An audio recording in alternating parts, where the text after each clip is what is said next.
நாக்குண்டாம் நல்ல மனமுண்டாம், மாமலரால் நோக்குண்டாம், மேனி நுடங்காது பூக்கொண்டு, துப்பாத்து திருமேனி தும்பிக்கையான் பாதம் தப்பாமல் சார்வார் தமக்கு. இந்த வீடியோவில் நம்ம பார்க்கக்கூடிய விஷயம் அப்படிங்கிறது மே மாதத்துக்கான பலன்கள்.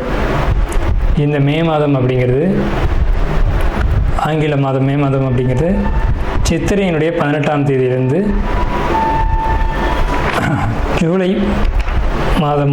ஜூலை மாதம் தொடக்கம் வரைக்கும், அதாவது சித்திரை வைகாசி 17ஆம் தேதி வரைக்கும் இருக்குது. மொத்தம் 30 நாள் இருக்குது இந்த மே மாதம் அப்படிங்கிறது. இந்த 30 நாளுக்குமான பலன்கள் அப்படிங்கிறது என்ன, 12 ராசிக்கும் அப்படிங்கிறத நம்ம பார்க்குறோம். முதல்ல இந்த சித்திரையினுடைய விசேஷங்கள் என்ன அப்படிங்கிறத பார்ப்போம். சித்திரை மாதம் அப்படிங்கிறது சித்ரா பௌர்ணமி அப்படிங்கிறது ரொம்ப தவிர்க்க முடியாத ஒரு விஷயம். சித்ரா பௌர்ணமி அப்படிங்கிறது சித்திரை 17 அன்று வருது.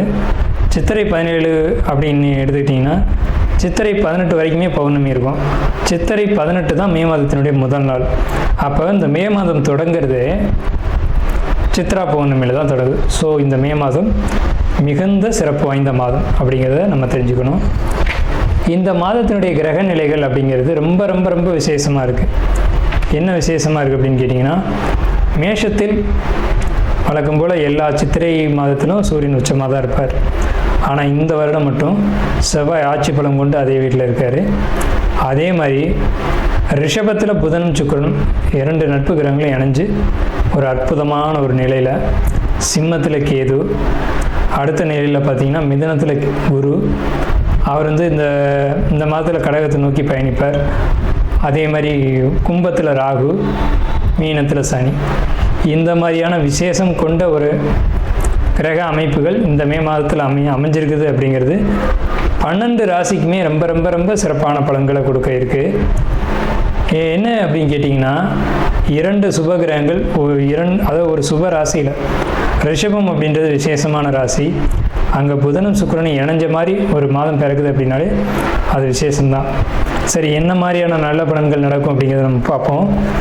இந்த சித்ரா பௌர்ணமியினுடைய விசேஷங்கள் என்ன அப்படின்னு பார்த்தீங்கன்னா, சித்ரா பௌர்ணமி அன்னைக்கு தான் சித்திரகுப்தனுடைய வழிபாடு நடக்கும்.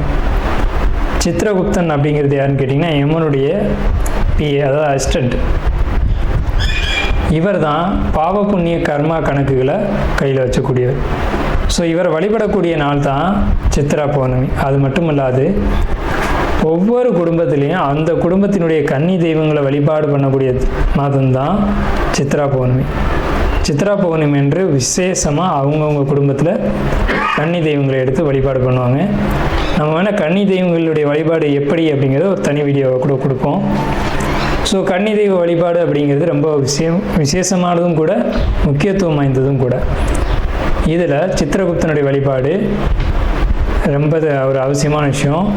அதே மாதிரி திருவண்ணாமலை கிரிவலம், அவரவருடைய குலதெய்வ வழிபாடு.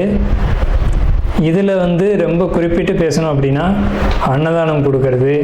இந்த சித்திரை மாதத்தினுடைய ஒரு உக்கிரமான காலகட்டத்தில் அன்னதானம் கொடுக்கறத காட்டிலும் நீர்மோர் கொடுக்கறது, தாகத்துக்கு தண்ணீர் கொடுக்கறது, இதெல்லாம் ரொம்ப ரொம்ப விசேஷம். ஸோ அவங்க வயிறு குளிர்றது போல், மனம் குளிர்றது போல் உங்களுக்கு கர்மா தீர்க்கப்படும் அப்படிங்கிறது முக்கியமான விசேஷம். ஸோ இது முக்கியமான விஷயம். அதே மாதிரி இந்த சித்திரை மாதத்தில் கத்திரி வெயில் அப்படிங்கிறது மே மாதம் 4ஆம் தேதி அன்னைக்கு மே 28 வரைக்கும் இருக்கும். இந்த 25 நாட்களும் மக்கள் அதிகப்படியாக யாரும் வெளியில் வராமலும் சில விஷயங்களை தவிர்த்துக்கவும் வேணும். மிதுன ராசி அன்பர்களை பொறுத்த வரைக்கும் இந்த மே மாதம் என்ன விதமான பலன்கள் இருக்குது அப்படின்னு பார்க்கும்போது, மிதுன ராசியில் குரு. ஸோ ராசியில் குரு அப்படின்னா இது ஒரு நல்ல விஷயந்தான். ஸோ அவர் 7ஆம் அதிபதி 10ஆம் அதிபதி, ராசியில் குரு. இவங்களை பொறுத்த வரைக்கும் இந்த மாதம் மே மாதம், குறிப்பாக இந்த மே மாதம் மட்டும் உங்களுக்கு எல்லா விதத்துலேயும் நிச்சயமான முறையில் பாசிட்டிவாக இருக்கும். எப்படி பாசிட்டிவாக இருக்கும் அப்படின்னா, உங்களுடைய சிந்தனை, எண்ணம், செயல்கள், மனசு, சந்தோஷம், ஹாப்பினஸ், இது எல்லாமே இருக்கும். உங்களுடைய குழந்தைகள் வழியில் அனுகூலம் கிடைக்கும். அதே மாதிரி மிதுனராசிக்காரங்க படிப்பு விஷயத்துலையும் நல்ல அனுகூலம் கிடைக்கும். படிப்பால் ஒன்று உயர்ந்த நிலைக்கு போகிறது அப்படிங்கிற ஒரு நிலை அப்படிங்கிறது காணப்படும். அதே மாதிரி கணவன் மனைவி உறவு நிலைகளை பொறுத்த வரைக்கும் ரொம்ப சிறப்பாக இருக்கும். வீடு, வண்டி, வாகனம், பூமி, மனை சேர்க்கை அப்படிங்கிறது உண்டு. அது நிலம் வாங்குகிறேன், பூமி வாங்குகிறேன், வீடு வாங்குகிறேன், சொத்து வாங்குகிறேன், கார் வாங்குகிறேன், வெஹிக்கிள் வாங்குகிறேன் அப்படின்ற ஆடம்பர பொருட்கள் ஏதாவது ஒன்றாவது வாங்கக்கூடிய உண்டு. இதில் லோன் அமையதுக்கான வாய்ப்புகள் உண்டு. லோன் அமைஞ்சது மூலமாக இதை நீங்கள் சாக்ரிஃபைஸ் பண்ணக்கூடிய அமைப்பு அப்படிங்கிறது நிச்சயமாக உண்டு. மொத்தத்தில் நீங்கள் நீண்ட கால முதலீடுகள் போடக்கூடிய அமைப்பு உண்டு. அது பூமியிலையாக இருக்கலாம், அல்லது வீடாக இருக்கலாம், அல்லது சொத்தாக இருக்கலாம், அல்லது வியாபாரமாக இருக்கலாம், அல்லது தொழிலாக இருக்கலாம்.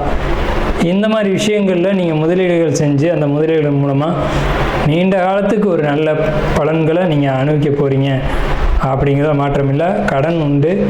கடன் உங்களை பெருசாக பாதிக்காது. கடன் வாங்கிறதுனால உங்களுக்கு நல்லது தான் நடக்கும். அதே மாதிரி அடுத்த விஷயம், வெளியூர் வெளிநாடு பயணங்கள் அப்படிங்கிறத பொறுத்த வரைக்கும் நிச்சயமாக அது உண்டு. வெளிநாடு போவீங்க. வெளிநாடு போகிறதுக்கான முயற்சிகள் இவ்வளோ நாளாக தடையாக இருந்திருக்கும். இனி வெளிநாடு போகக்கூடிய அமைப்புகள் உங்களுக்கு உறுதியாக உண்டு. வெளிநாடு முயற்சி எடுங்க, போகலாம். உங்களுக்கு பாஸ்போர்ட், விசா இந்த மாதிரியான விஷயங்கள் இந்த தடைகள் விலகும். அதே மாதிரி படிக்கக்கூடிய மாணவர்களை பொறுத்த வரைக்கும் நல்ல மதிப்பெண் ஸ்கோர் பண்ணுவீங்க. நீட் எக்ஸாமை ட்ரை பண்ணியிருந்தீங்கன்னா அந்த எக்ஸாமில் நீங்கள் கண்டிப்பாக பாஸ் பண்ணுவீங்க. நீங்கள் மருத்துவத்துறைக்குள்ளே போகிறதுக்கான வாய்ப்புகள் கிடைக்கும். ஐடி ஜாப் தான் அதிகமாக உங்களுக்கு எதிர்பார்ப்புகள் இருக்கும். தொழில் சம்மந்தப்பட்ட படிப்புகளுக்கு உங்களுக்கு சரியான காலகட்டம் இந்த மே மாத காலகட்டம். அதே மாதிரி உங்களுக்கு இந்த காலகட்டத்தில் உங்களுடைய புத்திசாலித்தனம் அதிகரிக்கும். உங்களுடைய அறிவை பயன்படுத்தியும் உங்களுடைய படிப்பு கல்விகளை பயன்படுத்தியும் நீங்கள் வெற்றிகளை அடையக்கூடிய காலகட்டம் அப்படிங்கிறது இந்த மே மாத காலகட்டம் தான். இந்த மே மாதத்தில் லக்ஸரியான வாழ்க்கை வாழ போகிறீங்க.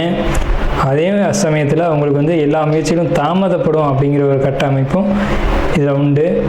ஒரு முயற்சி 2 டைம் எடுக்கணும். எதையுமே நீங்கள் கொஞ்சம் நிதானமாக சிந்திக்கக்கூடிய காலகட்டமாகவும் இந்த மே மாத காலகட்டம் இருக்குது. நீங்கள் பொறுமையாக எந்த ஒரு முடிவுமே எடுங்க. எடுத்தோம் கவுத்தம் முடிவுகள் எடுக்காதீங்க. அது கொஞ்சம் சிக்கலையும் கொடுத்துரும். ஸோ முயற்சிகள் கடுமையாக இருக்கட்டும், வெற்றிகள் உங்களுடையதாக இருக்கட்டும். உங்களுடைய தொழில் அப்படிங்கிறத பொறுத்த வரைக்கும் பிரம்மாண்ட வளர்ச்சியை கொடுக்கும். தொழிலில் தடைக்கு பின்னாடி ஒரு வெற்றியை கொடுக்கும். தடை இல்லாத வெற்றி இல்லை, தடை உண்டு, வெற்றியும் உண்டு. ஸோ உங்களுக்கு வெளிநாடு பயணங்களும் ஐடி ஜாப் சம்மந்தப்பட்ட ஒரு முயற்சிகளில் வெற்றியும் நிச்சயமாக உண்டு. அதே மாதிரி ஏற்றுமதி, இறக்குமதி, செல்ஃபோன் டெக்னாலஜி இது சம்மந்தப்பட்ட துறைகளில் இருக்கக்கூடியவங்களுக்கும் நல்ல வளர்ச்சி உண்டு. இப்போ என்ன பண்ணுவாங்கன்னா, பெரும்பாலும் இந்த மிதுன ராசிக்காரங்க செல்ஃபோன் கடையில் இருப்பாங்க. செல்ஃபோன் ரிப்பேர் பண்ணுறது, செல்ஃபோன் கடையில் இருக்கிறது, இந்த மாதிரியான விஷயங்களில் இருப்பாங்க. அப்படி பண்ணக்கூடியவங்களுக்கு அதிகமான லாபங்கள் கண்டிப்பாக கிடைக்கும். நாம் இதுவரைக்கும் பார்த்த ராசி பலன்கள் எல்லாமே பொதுவான ராசி பலன்கள் தான், 12 ராசிக்குமே. அப்போது உங்களுடைய தனிப்பட்ட பிறப்பு ஜாதகம் அப்படிங்கிறது உங்கள் ஜாதகத்தில் தனிப்பட்ட பலன்களை கையில் வச்சுருக்கோம். உங்களுக்கு ஜோதிடம் சம்பந்தமான சந்தேகங்கள் இருந்தாலும் சரி, அல்லது ஜோதிடம் பார்க்கணும் அப்படின்ற எண்ணங்கள் இருந்தாலும் சரி, இல்லை ஜோதிடத்தில் சந்தேகம் இருக்குன்னு நீங்கள் நினச்சாலும் சரி, நம்ம நம்பர் கீழே ஸ்க்ரீனில் தெரியுது. அந்த நம்பருக்கு கான்டாக்ட் பண்ணி நீங்கள் எந்த நேரத்தில் வேணாலும் நம்மக்கிட்ட பேசலாம். இல்லை ஜாதகம் பார்க்கணும் அப்படின்னாலும் நீங்கள் அப்பாயின்மெண்ட் வாங்கிட்டு எப்போ வேணாலும் நம்மளை கான்டாக்ட் பண்ணி ஜாதகம் பார்த்துக்கலாம். நன்றியும் வாழ்த்துக்களும். வாழ்க வளமுடன்.